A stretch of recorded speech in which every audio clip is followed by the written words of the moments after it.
Yo YouTube, c'est Merlin de la chaîne Merlin Mamaf et aujourd'hui on se retrouve dans une toute nouvelle vidéo. Alors aujourd'hui on va parler de l'épisode 172 de Boruto. Mais juste avant que la vidéo commence, je tiens à vous dire que je parle aussi de jeux vidéo sur ma chaîne. Donc si vous voulez aller voir, n'hésitez pas. Bon, en tout cas je vous fais pas chier plus longtemps, c'est parti pour la vidéo. Bon, l'épisode commence avec l'arrivée du Daimyo. Et Victor va l'accueillir en mode, c'est un Daimyo donc il va l'accueillir, tu vois, c'est pas comme si c'était un client qui venait tout simplement. Et là c'est le client qui doit venir dans ce bureau. Non, là Victor carrément il sort de son entreprise. Bref, il accueille convenablement le Daimyo. Puis juste après, t'as aussi Boruto et Sarada qui vont arriver, étant donné qu'ils devaient rendre l'anneau à Mia. Bon, très vite va y avoir un dialogue très intéressant. Alors peut-être que comme ça il vous a paru anecdotique, mais moi il m'a paru super intéressant parce que c'est Mitsuki qui va parler à Orochimaru. Alors pourquoi je le trouve très intéressant, c'est parce que Orochimaru dit pendant un mois tu ne vas plus pouvoir bouger. C'est-à-dire que l'histoire principale va reprendre dans un mois bien évidemment par rapport à la série, ce sera sûrement plus dans la vraie vie, peut-être 1 ou 2 mois, faudra attendre. Bref, donc c'est un peu chiant parce que ça risque de prendre encore un peu de temps avant que les épisodes sortent sur l'histoire principale. Mais bon, au moins c'est une information, on sait à peu près dans combien de temps reprendra la série. Victor va laisser le Daimyo et ses 2 gardes du corps avec son assistante qui va les faire passer dans des sortes de salses. Et d'abord va y avoir du vent, puis après une lumière bleue, et après on va voir que la lueur dans les yeux du Daimyo disparaît, ce qui veut dire qu'il a été hypnotisé quand il lui a lancé un sort de Genjutsu. Bon, après il va rejoindre Victor, et on va plus parler du Daimyo et de Victor pendant quelques minutes. Boruto et Sarada vont parler à Mia à propos de Hanato, et ils vont lui dire que selon eux, enfin même, ils sont sûrs que Victor fait des choses pas très nettes dans son labo. Mia va dire qu'elle s'en doute et après ça va tout simplement repasser sur Victor et le Daimyo. Bon, du coup après avoir rejoint Victor, il rentre dans le laboratoire et là on découvre un truc hyper clean. D'accord, tout est propre, t'as des médecins, t'as des patients, un laboratoire normal. Et Victor va lui dire, en fait ici on met des patients qui ne peuvent pas encore être soignés et qu'on va étudier pour pouvoir les soigner un petit peu plus tard. L'un des 2 gardes du corps va utiliser la rupture sur, sur le Daimyo. Et là, le vrai laboratoire se révèle. En vérité, il est dégueulasse. D'ailleurs, le laboratoire qu'on avait vu avant, il était mieux. Genre, s'il repeignait son laboratoire en blanc, ce serait mieux. Bref, c'est pas le souci. Le laboratoire, il est dégueulasse. Il n'y a rien qui va. Son garde du corps va lui révéler qu'en fait, il était sous l'emprise d'un Genjutsu. Et qu'en fait Victor le manipulait depuis le début. Ces 2 gardes du corps s'avancent et on voit qu'en fait c'était Konohamaru et Mugino, même si on s'en doutait quand même pas mal. Alors je vais être honnête avec vous, l'épisode il était ouf, ça faisait longtemps qu'on n'avait plus un épisode comme ça. Par contre il souffre d'un gros souci, c'est les animations au niveau des combats. C'est-à-dire que c'est un épisode archi important, ça parle d'arbre divin, ça parle de Victor, et pourtant il n'y a rien qui va. Les animations sont vraiment dégueulasses.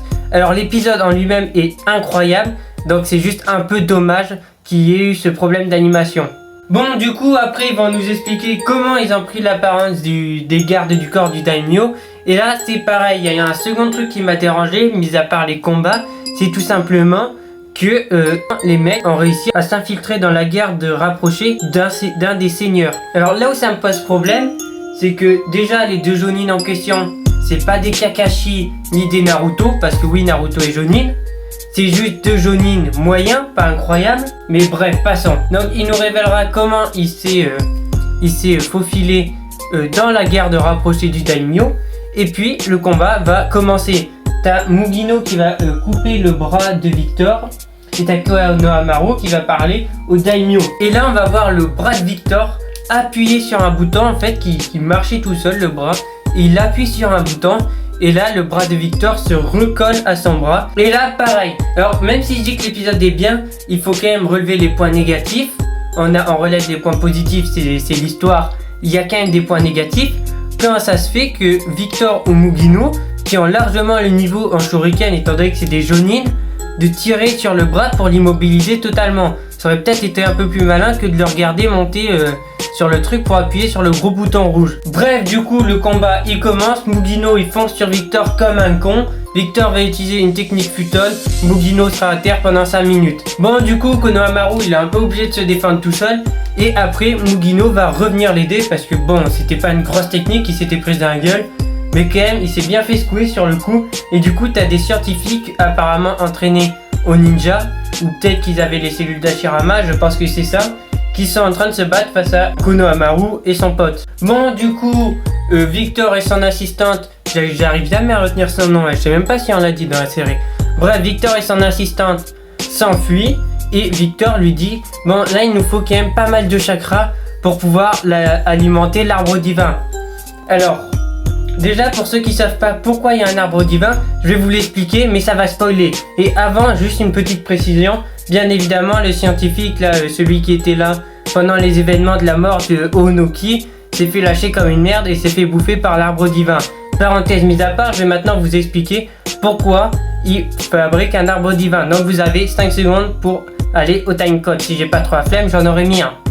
5, 4, 3, 2, 1. Si Victor veut créer un arbre divin, on l'apprend dans le chapitre 51 de Boruto. En fait, ce chapitre nous révèle que Ishiki veut replanter un arbre divin pour refaire pousser un fruit du chakra. Et que pour ça, il lui faut le sacrifice d'un Otsutsuki. À cette époque, je savais pas que Boruto avait le Kama, donc il comptait sacrifier son corps de Jigen, et étant donné qu'il avait mis un Kama sur Kawaki, revivre après sous la forme de Kawaki, jusqu'à complètement parasiter son corps et remplacer Kawaki par lui-même. Du coup, il aurait sacrifié Jigen et il aurait eu un fruit du chakra, étant donné que les fruits du chakra ne poussent que quand tu utilises un Otsutsuki pour lui donner à manger. Donc là, ils le nourrissent, etc. etc. Mais ce ne sera pas suffisant. Juste, ils le mettent bien à l'arbre. Mais ce ne sera pas ça qui fera pousser un fruit du chakra. Voilà, donc, fin du spoil.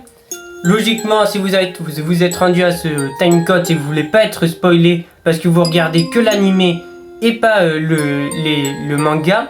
Donc je disais, son assistante révèle que en fait elle a fait une conférence de presse, je crois, ou je sais plus ce qu'elle a fait. Elle a appelé tous les ouvriers de l'entreprise dans une salle spéciale et du coup ils vont tous servir de bouffe pour l'arbre divin. Étant donné que l'arbre divin pousse, ça fait un gros séisme et de l'extérieur Boruto et Sarada vont s'en rendre compte. Du coup ils abandonnent Nya et ils vont aller aider Konohamaru et Mugino. À la fin de l'épisode, l'arbre divin s'ouvre et j'ai peur qu'il fasse une grosse connerie. Ça m'étonnerait qu'il la fasse, mais bon, avec le Rasengan, comme quoi Naruto pouvait le faire qu'avec le chakra Kyuubi et d'autres conneries qui se sont faites dans l'animé, ça m'étonnerait pas qu'il fasse une aussi grosse connerie. Donc ce que j'ai peur, c'est qu'ils pensent qu'ils peuvent ouvrir l'arbre divin entièrement et refaire un fruit du chakra. Logiquement, il n'y a pas de risque. Mais ils ont fait quand même pas mal de conneries d'animé. Mais un arbre divin, il faut savoir qu'il ne peut pas s'ouvrir comme ça. Il y a une condition spéciale. Bon, et voilà les gens, c'est déjà la fin de cette vidéo. Si elle vous a plu, n'hésitez pas à vous abonner, à liker. Si vous êtes abonné, n'hésitez pas à activer la petite cloche. Ce serait qu'on ait mes contenus qu'on fait sur cette chaîne, mais de plus jamais le regarder. Je vous dis à la prochaine. Allez, ciao!